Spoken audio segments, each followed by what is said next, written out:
सोचिए, एक आदमी मॉल में जाता है। उसके सामने दो वाइट टी शर्ट्स रखे हैं। दोनों सेम कॉटन के, दोनों सेम कंफर्ट के, दोनों सेम कलर के। डिफरेंस सिर्फ इतना है, पहली टी शर्ट 700 की है, दूसरी 5000 की, क्योंकि उस पर एक लग्जरी ब्रांड का लोगो लगा है। अब लॉजिकली देखो तो 700 रुपए वाली टी शर्ट बेटर डील है, लेकिन स्ट्रेंज बात पता है क्या है? 5000 वाली टी शर्ट ज्यादा बिकती है। और यहीं से स्टार्ट होता है एक डेंजरस साइकोलॉजिकल गेम जिसका नाम है वेबलिन पैराडॉक्स। इकोनॉमिक्स के अकॉर्डिंग प्राइस बढ़ने पर डिमांड कम होनी चाहिए, लेकिन लग्जरी वर्ल्ड में उल्टा होता है। कई लोग चीज इसलिए खरीदते हैं क्योंकि वो एक्सपेंसिव है, प्राइस ही स्टेटस बन जाता है। लग्जरी ब्रांड्स कपड़े नहीं बेच रहे, वो सोशल रैंकिंग बेच रहे हैं। और मिडिल क्लास लोग अननोइंगली ये गेम खेल रहे हैं। दिल्ली में एक लड़का रहता था, Raghav. Normal middle class family, private job, salary 75,000।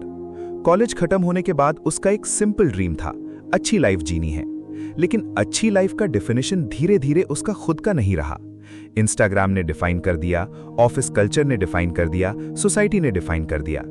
उसने नोटिस किया, जिसके पास लेटेस्ट आईफोन था उसको ज्यादा अटेंशन मिलता था, जो एक्सपेंसिव कैफे में जाता था वो सक्सेसफुल लगता था, जिसके पास कार थी उसकी रिस्पेक्ट अलग थी। और धीरे धीरे राघव का फोकस अर्निंग से शिफ्टिंग होकर अपीयरिंग पर आ गया। एक दिन उसने ईएमआई पर आईफोन ले लिया। उस मोमेंट उसे जेन्युइनली पावरफुल फील हुआ। ऑफिस में सब नोटिस कर रहे थे। फाइनली भाई, अब लग रहा है पैकेज अच्छा है। और वहीं पर राघव एक इनविजिबल ट्रैप में एंटर कर गया। उस ट्रैप का नाम था कॉन्स्पिक्यूअस कंजम्पशन। सिंपल लैंग्वेज में ऐसा स्पेंडिंग जो यूटिलिटी के लिए नहीं, दूसरों को इंप्रेस करने के लिए होता है। लग्जरी वॉच सेम टाइम बताती है, 5000 वाला फोन भी कॉल्स करता है, नॉर्मल शूज भी चलने देते हैं, लेकिन एक्सपेंसिव वर्जन एक सिग्नल भेजता है, मैं सक्सेसफुल हूं। और ह्यूमंस नेचुरली सिग्नल्स अंडरस्टैंड करते हैं। इसीलिए सोशल मीडिया डेंजरस है। आपको हर दिन ये फील करवाया जाता है कि तुम्हारी लाइफ इनफ नहीं है, बेटर फोन चाहिए, बेटर ट्रिप चाहिए, बेटर कार चाहिए, बेटर लाइफस्टाइल चाहिए। राघव भी वही कर रहा था। फोन के बाद bike upgrade, premium gym, branded clothes, weekend spending, credit card shopping. उसे लग रहा था वो रिच बन रहा है। रियलिटी में वो सिर्फ एक्सपेंसिव इमेज मेंटेन कर रहा था। अब यहां आता है सबसे dangerous concept, social signalling psychology. Nature में एक बर्ड होता है पीकॉक। उसके हैवी फेदर्स प्रैक्टिकल नहीं होते, वो उसे स्लो बना देते हैं, लेकिन फिर भी पीकॉक उन्हें प्राउडली शो करता है। क्यों? क्योंकि वो सिग्नल होता है कि अगर मैं इतना हैवी फेदर कैली करके भी सर्वाइव कर रहा हूं, मतलब मैं पावरफुल हूं। ह्यूमंस भी एग्जैक्टली सेम काम करते हैं। लग्जरी कार, ब्रांडेड लोगो, एक्सपेंसिव वॉच, प्रीमियम लाइफस्टाइल। कई बार ये यूटिलिटी नहीं होती, ये सिग्नल्स होते हैं। सिग्नल किस चीज का? स्टेटस का। और कंपनी साइकोलॉजी परफेक्टली समझती हैं। इसीलिए एड्स कभी प्रोडक्ट नहीं बेचते, वो फीलिंग बेचते हैं। Importance, respect, attraction, success. Raghav को भी लग रहा था कि एक्सपेंसिव चीजें उसकी वैल्यू इंक्रीज कर रही हैं, लेकिन एक चीज वो इग्नोर कर रहा था। उसकी सैलरी ग्रो हो रही थी, लेकिन उसकी डिपेंडेंसी भी ग्रो हो रही थी। और यहीं स्टार्ट होता है मिडिल क्लास ट्रैप। रिच लोग लग्जरी अफोर्ड करते हैं क्योंकि उनके पास ऑलरेडी एसेट्स होते हैं। मिडिल क्लास लोग लग्जरी अफोर्ड करने की एक्टिंग करते हैं लोन्स और ईएमआई से। डिफरेंस समझो, एक रिच आदमी 20 लाख रुपीस कार कैश में लेता है आफ्टर इन्वेस्टमेंट्स। मिडिल क्लास बंदा सेम कार लोन पर लेता है बिफोर इन्वेस्टमेंट्स।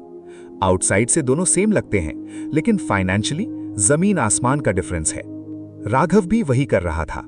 उसके पास था iPhone EMI, credit card bill, bike loan, zero emergency fund, almost no investments. Instagram पर लाइफ प्रीमियम लग रही थी, बैंक अकाउंट में रियलिटी नॉर्मल थी। फिर एक दिन कंपनी में ले ऑफ्स अनाउंस हुए। राघव की जॉब नहीं गई, लेकिन उस मोमेंट उसने एक कैलकुलेशन की। अगर कल जॉब चली गई तो मैं कितने मंथ सर्वाइव कर सकता हूं? आंसर था मे बी 1 मंथ। उस रात उसे समझ आया, उसने लग्जरी बाय की थी, फ्रीडम नहीं। अगला दिन राघव ने एक इंटरेस्टिंग एक्सपेरिमेंट किया। उसने खुद से पूछा, अगर सोशल मीडिया नहीं होता, अगर रिलेटिव्स नहीं होते, अगर किसी को दिखाना नहीं होता, तो क्या मैं ये सब परचेसेस करता? आंसर अनकंफर्टेबल था, मोस्टली नो। उस दिन उसने फर्स्ट टाइम समझा, कई बार हम प्रोडक्ट्स नहीं खरीदते, हम अप्रूवल खरीदते हैं। और अप्रूवल दुनिया का सबसे एक्सपेंसिव एडिक्शन है। उसने स्लोली अपनी लाइफ चेंज करनी स्टार्ट की। No unnecessary upgrades, no random luxury spending, no impressing competition. पहले इमरजेंसी फंड, फिर इन्वेस्टमेंट्स, फिर लग्जरी। सीक्वेंस रिवर्स कर दिया। और इंटरेस्टिंगली उसकी हैप्पीनेस कम नहीं हुई, स्ट्रेस कम हो गया।